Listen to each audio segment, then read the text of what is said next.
বাজার থেকে নিয়ে এসেছি কাতলা মাছের ডিম। কর্তামশাই বলছে একদম ডিম খাবো না, আর আমার তো ভীষণই ভালো লাগে। কর্তামশাইয়ের কথা আমি না শুনে আজকে বানিয়ে ফেলবো। এক্সকিউজ মি এভরিওয়ান, একটু সাবস্ক্রাইবটা করে দাও, একটু তাড়াতাড়ি করে দিও।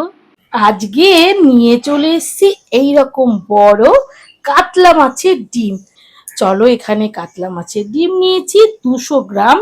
আর মাছের ডিমটা আমি লবণ হলুদ দিয়ে ভালো করে সেদ্ধ করে নিয়েছি।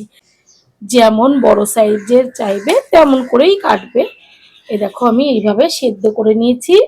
এর সাথে আজকে কি কি মশলা লাগছে চলো তোমাদের দেখিয়ে দিই। এখানে আমি নিয়েছি আদা রসুন বাটা, জিরে বাটা, অল্প করে একটু পেঁয়াজ বাটা আর পাকা লঙ্কা বাটা।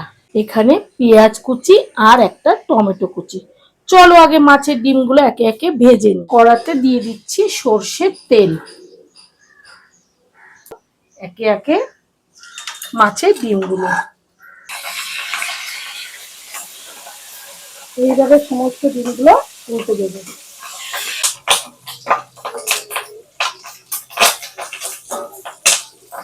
সমস্ত ডিম তুলে নিয়ে তেলটা পরিষ্কার করে এবার এই গরম তেলের মধ্যে দিয়ে দিচ্ছি দুটো তেজপাতা আর থেতো করা গরম মশলা, কুচনো পেঁয়াজগুলো দিয়ে দেবো, কুচনো টমেটো, লবণ,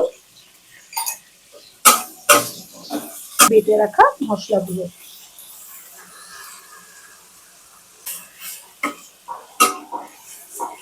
এইভাবে মশলাটা কষতে কষতে দেখো তেলও ছেড়ে দিয়েছে। এই দেখো পরিমাণ মতো জল, এখানে 1 বাটি আমি জল দিচ্ছি। ডিমগুলো ছেড়ে দিচ্ছি। ঢাকনাটা খুলে দেখবো। দেখো বন্ধুরা কত সুন্দর হয়েছে। আমি ওপর থেকে একটু কাশ্মীরি লঙ্কার গুঁড়ো দিয়েছি, তোমরা চাইলে দিতেও পারো আবার নাও দিতে পারো। থেকে দিয়ে দিলাম একটু ঘি, গরম মশলা, ফোড়ন তো আগে থেকেই দেওয়া ছিল, গরম মশলা। কি তাহলে এইভাবে মাছের ডিমের কষা বানিয়ে ফেলতে পারবে। দেখো কত সুন্দর দেখতে হয়েছে। এইভাবে তোমরা বাড়িতে বানিয়ে দেখো। এবার নিয়ে নিচ্ছি গরম গরম কাতলা মাছের ডিমের কষা। দেখতে তো খুবই সুন্দর হয়েছে আর খেতেও নিশ্চয়ই সুন্দরই হবে। চলো একটু খাই আগে।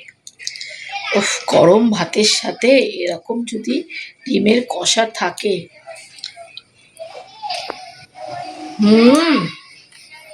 একদম জমে যাবে।